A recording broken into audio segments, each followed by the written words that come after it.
Good morning. I believe you and I are both longtime NFL top 10 talking heads, so it's good to finally talk to you. Indeed we are, Doug. You're all over the series, and I always love your clips because you add some, perspective and context while I'm just trying to do one-liners at some type of rubber chicken event. So I'm glad that you're actually part of the top 10 series. I don't think that's correct. No, but it is good to finally talk to you, man. This book is really cool. And I think one of the guys that really kind of everything centers around in NFL history that you earmark here is Paul Brown, and how many things changed with Paul Brown and how many things then have evolved since Paul Brown. When he first kind of delved into the league and was in the league in 1950 with the Cleveland Browns, did everybody realize, oh, this guy is doing it a lot differently than us? Or did that take time for that reputation kind of bubble to the surface? Oh, it's a good question. It didn't take any time at all. Paul Brown coached the Cleveland Browns through the 4 years of the All-America Football Conference in the late 1940s, and then in 1950, three of those teams, the Baltimore Colts, the San Francisco 49ers, and the Cleveland Browns, merged with the NFL when that league folded, when the AAFC folded. And the NFL decided, well, the first thing we're going to do, Cleveland Browns, you guys think you're such hot stuff, we're going to put you up against the Philadelphia Eagles, the two-time NFL champions. And Paul Brown said, okay, that's fine. With the defense you guys are running at this point in the evolution of the NFL, you cannot handle slants, you cannot handle crossers, you can't handle anything over the middle. Furthermore, Paul Brown deduced through film study, which he kind of invented as a constant thing, that Philadelphia's defensive linemen always aligned on the outside shoulders of the offensive linemen. So throughout the game, Paul Brown widened the line splits from like a foot to a foot and a half to 2 feet. And by the end of that game, it looked kind of like, an Oregon spread offense. And that opened everything up for the Marion Motley draws. Paul Brown came in and, he brought the face mask. He brought the draw play. He brought film study as a constant thing. This league would look nothing like it does without him. And later in his career, when he was fired by the Browns in '64 and then came back with the Bengals in '68 expansion team, he hired a little-known guy to run his offense named Bill Walsh. That turned out pretty well. Paul Brown has done more innovating throughout the history of the league, more than most and as much as anyone. Was he a guy that was just an individual thinker? He was just an innovator in everything that he touched? Or was he taught by somebody, a coach of his or somebody else, to look at different ways to skin a cat, if you will? I mean, I think Paul Brown was always I read quite a few books on him. I think he was always looking to see what other people were doing, but he was, he was an idiosyncratic guy. He kind of kept to himself. He was way ahead of the curve as far as the forwarding and evolution of black players in the game.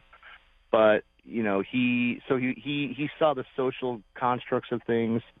He saw how things mattered to people. But really, he came up with a lot of these ideas on his own. And it was just, some people have those minds where they think, well, this is the way it is, but why isn't it the way it should be? And Paul Brown was one of those people who really eliminated all the steps between what things were and how they should be, and I think that's just how his mind worked. There's two offshoots from Paul Brown I want to get into. Doug Farrar joins us, the author of The Genius of Desperation. One is, as you just mentioned, the advancement of African-American football players, and the AFL played a huge part of this. In your book, basically, the idea is stuff happened and changed in the NFL out of necessity. How did the AFL advance the color line, if you will, and the advancement of African-American players out of necessity? Yeah, The Genius of Desperation, the title came about because I'm writing the book and I'm realizing that no innovation came about through anything other than desperation. The American Football League forms in 1960. The NFL is the bully on the block, and the AFL is trying to gain traction. And it became the only league that ever provided a direct competitor to the NFL. One of the reasons it did that is AFL teams went out and hired people who understood how to go, historically, HSBC schools, the smaller black colleges where there was all this talent, Buck Buchanan and Willie Brown and all these people, Lionel Taylor. And that not only did because the AFL didn't have a quota. The NFL had sort of an unofficial quota. Like if you have three guys and if you sign a fourth guy, you have to cut you have to take it back down to three. The AFL said, with the exception of the quarterback position, we'll take anyone as long as they can play.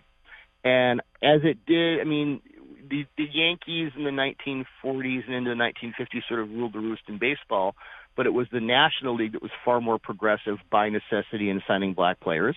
And that's why into the 50s and then into the 60s, the National League kind of took over. And I think the American Football League was very much like that. They just said, we really don't care.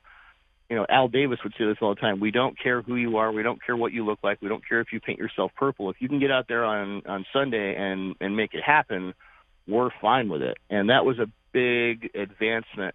Now, were people in the AFL understanding and supportive of the civil rights aspect of it? To a point. But really, it was about, we need the best players possible to compete with the existing league, and that's what they did. And that's so interesting. Black quarterbacks at that time, a rarity. Well, really not happening in the NFL. Middle linebackers were not allowed to be African Americans because they didn't think that they had the stuff to be able to lead the defense. In the AFL, you mentioned some of those players, but specifically leadership positions in the AFL, they had to say, right, we can't compete overall talent-wise with the NFL. So we basically got to find voids in the marketplace to take advantage of, a little bit like Moneyball nowadays in baseball. And what they found was, we will put the best player, regardless of race, at the position. And that opened things up for African-American football players, didn't it?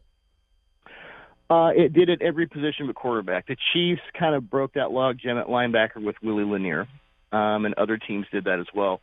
Marlon Briscoe was a rookie with the Denver Broncos in 1968, and he set a rookie record for that franchise for touchdown passes that stands to this day. Not even John Elway could break it. And after one season, Lou Saban, the head coach, decided, I'm going to switch you to receiver. And this was a common thing. I mean, when Warren Moon came out in 1977, everyone wanted him to be like a cornerback, and he had to go to Canada for 5 years. Well, Marlon Briscoe balked at that. They traded him. He wound up as a receiver for the Dolphins teams of the early 1970s, the legendary Perfect team in 72.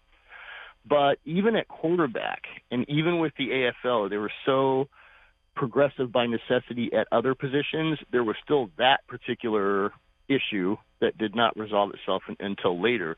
But certainly, the quote-unquote thinking positions, offensive line was another big one that really advanced in the AFL. And if you go back, if you look at, say, a highlight film of the 1965 Baltimore Colts and the 1965 Buffalo Bills, you're going to see a very different complexion. Let's put it that way. Doug Farrar joins us, NFL writer for USA Today, author of a new book, which is really cool, about how schematics have evolved over the course of NFL history and why, the genius of desperation. The other offshoot from Paul Brown, I did not know when Greg Cook, their number one draft pick and their quarterback, went down as a rookie, and everybody thought that he might be the next great quarterback in the NFL.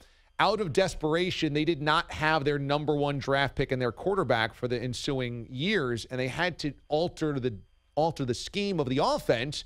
And their offensive coordinator was Bill Walsh, and they had to go to a more short passing game, and thus was the West Coast offense born in Cincinnati in the late 60s, early 70s. If Greg Cook does not get injured, which is one of the real sad tales in NFL history, do we have a West Coast offense?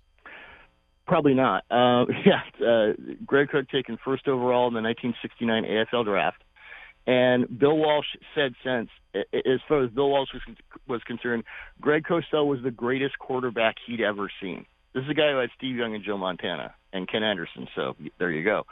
And in the third game of his career, Cook was hit on the shoulder by Jim Lynch, a linebacker for the Chiefs. Medical advancements not quite being what they are now, his career was essentially over. And they turned to a guy named Virgil Carter, who was a backup. It was kind of like the Ryan Fitzpatrick of his day, although he could not throw for 400 yards. Right. And Walsh said, okay, we have to design something that this particular quarterback can do. Before that, Walsh was running offshoots of the same three-digit vertical stuff that Sid Gilman had invented, because Sid Gilman kind of set the pace. So Walsh, primarily, Paul Brown had some input, but it was basically Walsh who said, okay, we need to create kind of tiers of receivers horizontally. We need to create new route combinations to create designed openings. And that was the first time that had really happened. I mean, Gilman did it too, but for the most part in the 60s, I mean, if you look at a Green Bay Packers playbook, it was basically, run a square route and get open, push the guy around and catch the ball. And Walsh created literally a new dimension to the routes because he had to. He had no choice. If he had had Greg Cook, would he have been as open-minded? Would he have thought as deeply about those routes? I mean, probably, because he was Bill Walsh, but it would have been a very different thing. That is so incredible. What a cool anecdote. And this book is full of those cool anecdotes. It's called The Genius of Desperation, the schematic innovations that made the modern NFL. It's about all these moments out of desperation that pushed forward how we see the NFL today. It's by Doug Farrar, longtime NFL writer. Right now, USA Today is where you can read him.